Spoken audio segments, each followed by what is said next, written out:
আসসালামু আলাইকুম। সবাইকে স্বাগতম জানাচ্ছি আলফ্রেন্ডের পক্ষ থেকে। আমি ইস্তাফুল মাসুম। আজকে আমি আপনাদেরকে দেখাবো কিভাবে আপনি আপনার লাইভ ডেটাবেসটাকে লোকালি কানেক্ট করবেন। শুরুতেই আপনি আপনার SQL ম্যানেজমেন্ট স্টুডিওতে চলে যাবেন। ইতিমধ্যেই আমরা দেখতে পাচ্ছি আমাদের এখানে SQL সার্ভার ম্যানেজমেন্ট স্টুডিওটি ওপেন হয়েছে। শুরুতেই আমরা আমাদের আইপি অ্যাড্রেসটি দিব।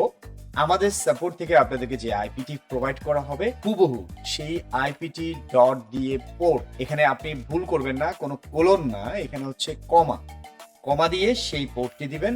তারপরে SQL সার্ভার উইন্ডোজ অথেন্টিকেশন যদি থাকে আপনি সেখানে SQL সার্ভার অথেন্টিকেশন দিয়ে এখানে আপনি আপনার ডেটাবেজের ইউজার এবং পাসওয়ার্ড দিবেন।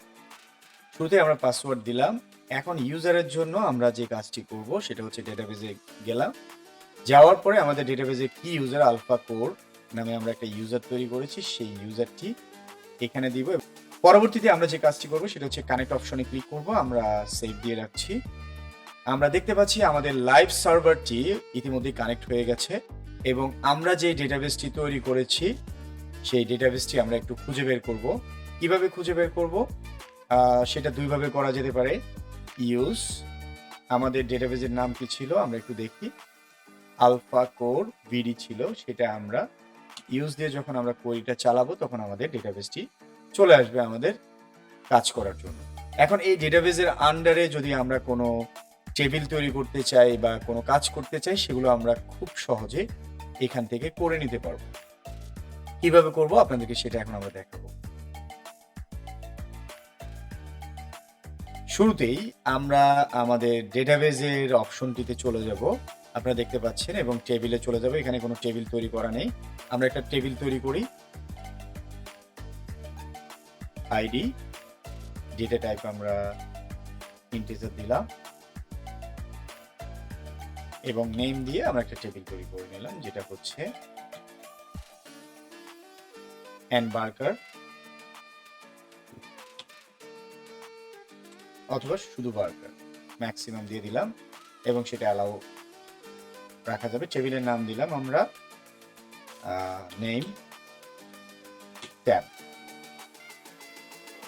এখন এই টেবিলটা যখন আমরা রিফ্রেশ দিব আমরা দেখতে পারবো আমাদের এই নেমটা আমাদের সার্ভারে তৈরি হচ্ছে, অর্থাৎ লোকাল পিসিতে না। পরবর্তীতে আপনাদের করা প্রজেক্ট যেটি সেটি আপনারা ওপেন করবেন। আমি একটা ডেমো প্রজেক্ট তৈরি করে রেখেছি। শুরুতেই এখানে যে আপনার সার্ভার অ্যাড্রেস থাকবে সেই সার্ভার অ্যাড্রেসের জায়গায় আপনি সেখানে আইপি অ্যাড্রেস দিয়ে দিবেন। এখানে আইপি অ্যাড্রেসটি দিয়ে দিবেন এবং এখানে হচ্ছে ডেটাবেজের নাম এবং পরবর্তীতে যেটা হচ্ছে ইউজার কি ছিল এবং সর্বশেষ যে পাসওয়ার্ড ছিল সেই পাসওয়ার্ডটা দিয়ে দিব। এবং অবশ্যই একটা জিনিস খেয়াল রাখবো, ট্রাস্ট কানেকশন আমাদের এখানে ফলস থাকবে, তা না হলে আমাদের সাইটটি কাজ করবে না। এবং আপনার লোকাল যে ডেটাবেসটি ছিল সেই ডেটাবেসটিকে ব্যাকআপ নিতে হবে।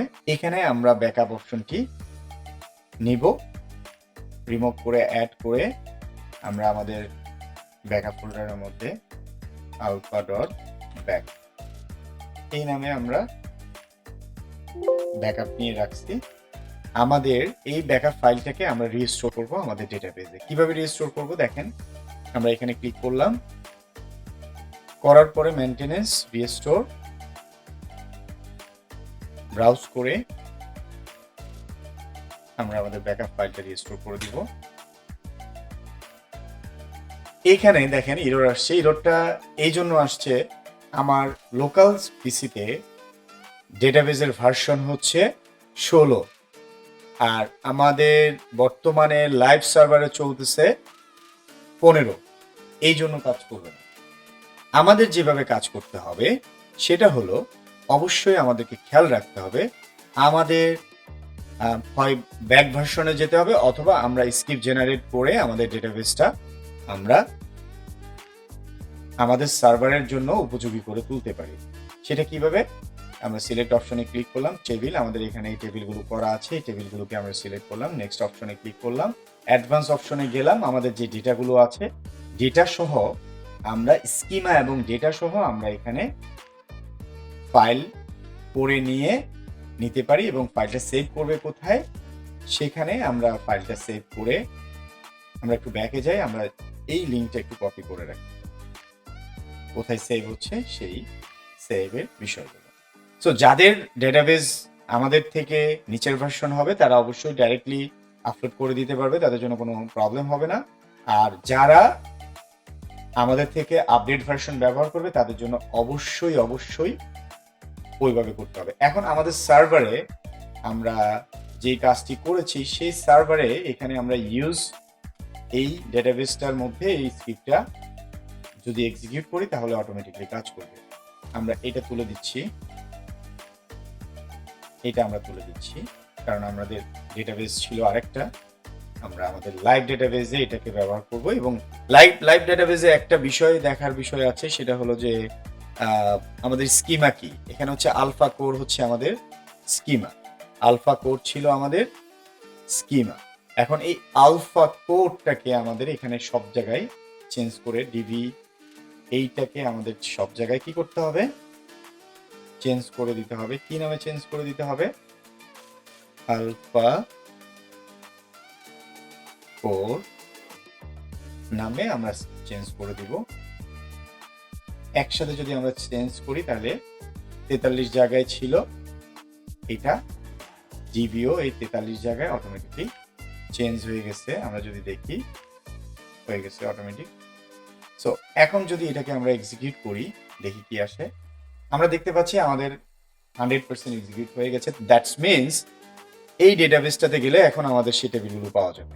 এখানে আমাদের সব টেবিল ডেটা সহ আমরা যদি ইউজার দেখি তাহলে আমরা হয়তো দেখতে পারবো এখানে ইউজারে অলরেডি দেখেন খুব সহজে স্ক্রিপ্ট জেনারেট করে আপনারা আপনাদের ডেটাবেসে সেটা নিয়ে আসতে পারেন। তাহলে আমরা এখন এই ডেটাবেসটা ব্রাউজ করব। চলুন তাহলে একটু রান করে দেখি কি হয়।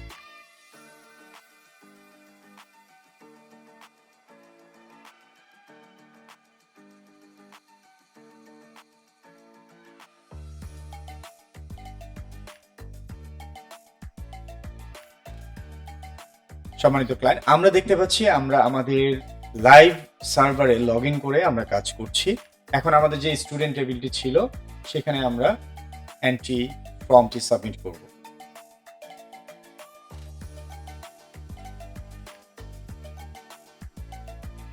আমাদের যে স্টুডেন্ট ফর্মটি আছে সেখানে আমরা যদি এখন কোনো ডেটা দিয়ে দিই,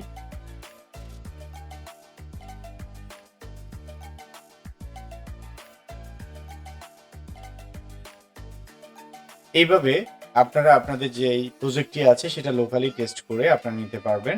এই প্রজেক্টটি হচ্ছে লোকালে চলতেছে কিন্তু প্রজেক্টটি ডেটাবেস আসতেছে লাইভ থেকে। সো শুরুতেই আমরা ইউজারটে আবার যাবো, একটু রিফ্রেশ দিই দেখি ইউজারটা ঢুকছে কিনা। আমরা দেখতে পাচ্ছি লাইভ সার্ভারে, অর্থাৎ এটা আমাদের লাইভ সার্ভারে আমাদের নিজস্ব ডেটা বেসে অলরেডি সেভ হচ্ছে। সো লোকাল থেকে যদি আপনার প্রজেক্টটি প্রপারলি কাজ করে, এটা লোকাল থেকে প্রজেক্টটি যদি লোকালি প্রপারলি কাজ করে তাহলে বুঝবেন যে আপনার ডেটাবেস এবং প্রজেক্টের সাথে একটা ভালো আন্ডারস্ট্যান্ডিং হয়ে গেছে, কানেকশন তৈরি হয়ে গেছে। এখন হচ্ছে এই প্রজেক্টটি আমরা আপনাদেরকে পাবলিশ করে দেখাবো। এইখানে যখন পাবলিশ করব তখন আমাদেরকে আইপি অ্যাড্রেসটি মুছে আমাদেরকে দিতে হবে লোকাল। তা না হলে আপনার লোকাল থেকে আইপি দিয়ে কানেক্ট করলেন কিন্তু যখন পাবলিশ করে আমাদের সার্ভারে এটা রাখবেন তখন আপনাকে লোকাল দিয়ে এটাকে কানেকশন স্ট্রিং তৈরি করে নিতে হবে, আর কোনো কিছুই চেঞ্জ করতে হবে না, বাকি সবকিছু সেম থাকবে। সো এখন আমরা পাবলিশ অপশনে চলে যাব। এইভাবে আপনারা এমবিসি প্রজেক্ট লোকালি টেস্ট করতে পারবেন, ASP.NET এর নিজস্ব ওয়েব ফর্মের প্রজেক্টগুলো লোকালি টেস্ট করতে পারবেন, সব ধরনের প্রজেক্ট আপনারা লোকালি টেস্ট করে নিতে পারবেন। নেক্সট, ফিনিশ, ক্লোজ দিলাম। একটা প্রোফাইল তৈরি হয়ে গেছে, সেটাকে এবার এডিট করে নিব আমাদের মতো করে। আমরা এখানে সেলফ কন্টেন্ট বাকি সবকিছু আগের মতো থাকবে এবং 86 বিট থাকবে। সেভ দিব, তারপর আমরা পাবলিশ করব। এখন এর মধ্যেই আমাদের এক্সিস্টিং যে ফাইলগুলো আছে সেগুলো আগে আমাদেরকে একটু রিমুভ করে নিতে হবে। সেগুলো রিমুভ করার জন্য আমাদের আপলোড অপশনে চলে যাব।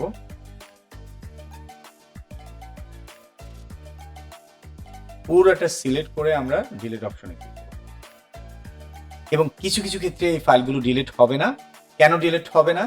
সেই জন্য আপনাকে অবশ্যই ডিলিট করার আগে ওয়েবসাইট সেটিংসে গিয়ে যেই ওয়েবসাইটটার মধ্যে আপনি ফাইল আপলোড করবেন সেই ফাইলে অপশনে ক্লিক করে আপনাকে আগে সার্ভারটা স্টপ করে নিতে হবে।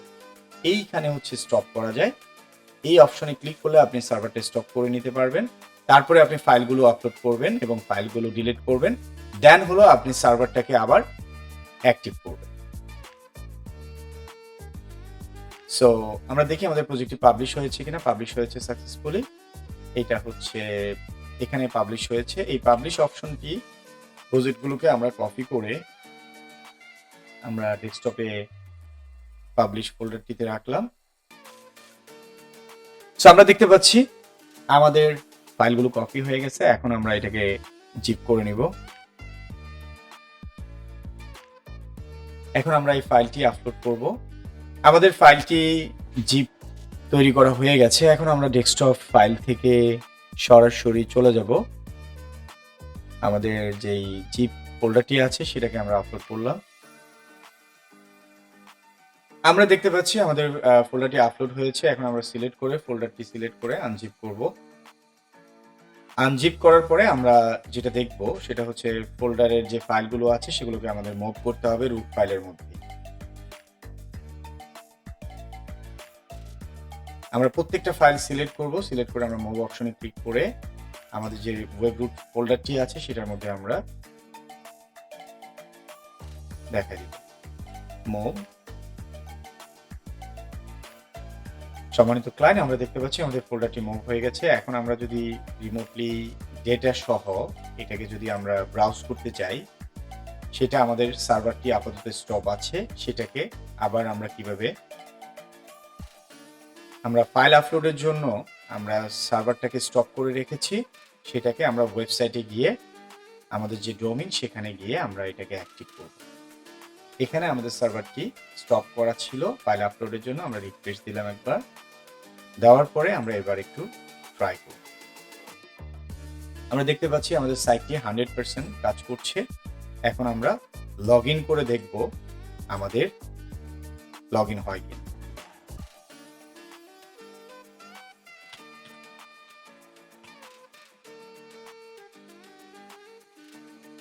যদি লগ ইন হয় তাহলে আমাদের লাইভ ডেটাবেসটি কাজ করছে, আমরা বুঝতে পারবো। এই যে দেখেন আমাদের এইটা এখন ডোমেইন থেকেও লাইভ ডেটাবেসে কাজ করছে। সো আমরা দেখলাম কিভাবে ডেটাবেসের কানেকশন স্ট্রিং আমরা ব্যবহার করব। সো ওয়েবসাইটে এইভাবে আপনি আপনার লোকাল ডেটাবেসকে ওয়েবসাইটের সাথে কানেক্ট করে কাজ করাতে পারবেন। ধন্যবাদ সবাইকে।